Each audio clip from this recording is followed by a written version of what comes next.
Oui, c'est une belle victoire parce qu'il peut y avoir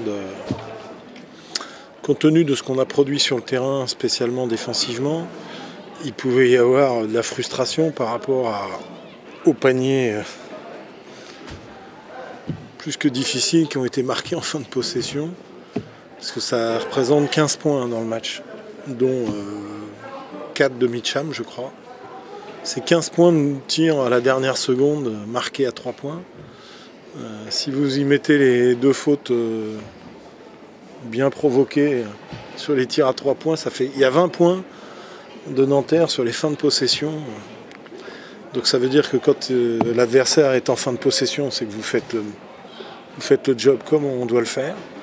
Donc il pouvait y avoir de la frustration, et comme on n'est pas totalement encore serein, surtout on l'avait vécu pendant 10 minutes contre Belgrade, où il y a 5 paniers de tir à 3 points, des postes 4 en dernière.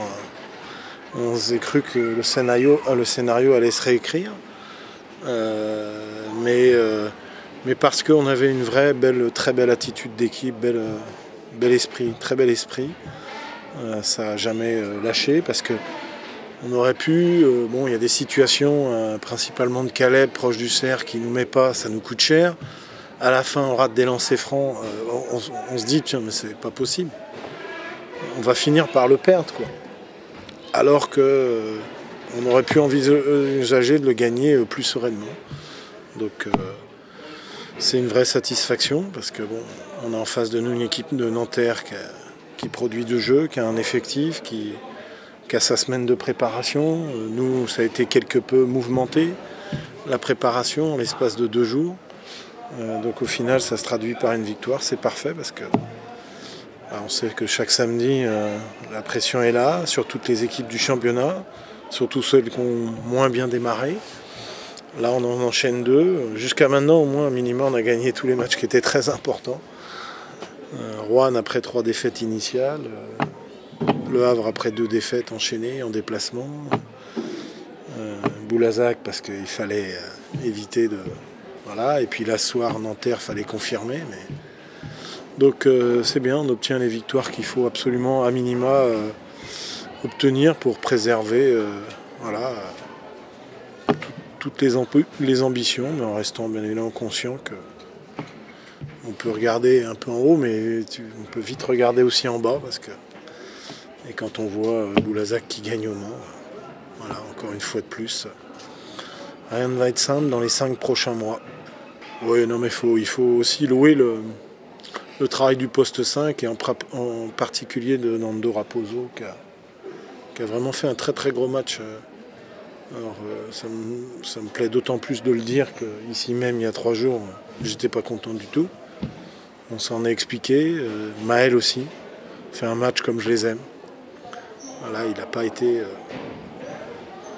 plein d'activités, chercher des rebonds, des choses qui sont positives, qui peuvent amener beaucoup d'énergie pour lui, pour le groupe. J'ai bien aimé le match de nos 2 garçons. Mais c'est vrai qu'on voulait absolument combattre et pas subir sur le poste bas. Donc sans pour autant trop aider. Et on a réussi à le faire 40 minutes, c'est très satisfaisant. Oh non, mais mon groupe, il est né depuis... Dans la difficulté, on a toujours dit que ce groupe... j'ai rien à reprocher à l'état d'esprit de ce groupe-là. Hormis 2-3 choses qui ont été concernant Bambalé, Osby et Jamarian. Mais pour le reste, j'ai toujours loué globalement l'état d'esprit de ce groupe-là. Il est satisfaisant, très satisfaisant dans le quotidien de travail. Voilà, on a eu à gérer beaucoup de frustration, l'adaptation difficile pour certains, le coup dur avec Dwayne Broles qui représentait vraiment un cadre très important. Donc ça a fait beaucoup de choses. Ça a compliqué énormément notre début de saison, mais on passe au travers de tout ça parce qu'on travaille, on accompagne les gens, on les valorise quand on doit les valoriser, mais on les recadre sévèrement quand on doit les recadrer. Mais on se dit les choses. Donc voilà, c'est la vie d'un groupe, d'une saison, mais je pense qu'il faudra être sur le qui-vive l'ensemble de la saison. Des écarts, tout le monde en est capable, et à un moment donné, les écarts, il faut être prêt à les sanctionner sévèrement. Ça a été le cas pour Djamar. J'ai été loin dans la provocation vis-à-vis de lui. Et il a eu la démarche responsable hier soir de se tourner vers son entraîneur. Puisqu'au départ, il ne devait plus jouer pour le club. Et je pense qu'il a fallu aller loin dans la provoque. Il a réagi, et il a voulu un peu plus assumer. Il s'est tourné vers le coach. Il a pris la responsabilité de se tourner vers le coach. C'est ce que j'attendais. Dans le cas contraire, il n'aurait pas joué. Et puis, on a finalisé ça ce matin même, avec les deux capitaines de l'équipe, que sont Marco et Brian Green, qui est le représentant des... Voilà. Parce qu'il y a des choses que... C'est quelqu'un qu'on aime beaucoup, Djamar. Il est apprécié du staff, il est très apprécié de ses partenaires.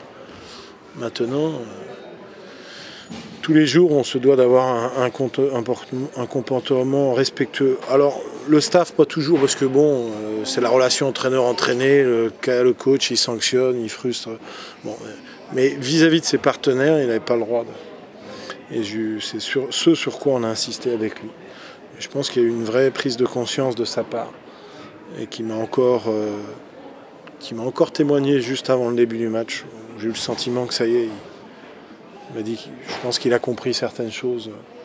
Il était grand temps, parce que là, sinon c'était la porte, et donc on peut que se féliciter de la réaction qui aurait été la sienne ce soir. Mais j'aime bien, il a assumé. Voilà. Et c'est les joueurs qui portent les choses, c'est à eux d'assumer. Parce que les victoires, c'est d'abord eux qui les obtiennent.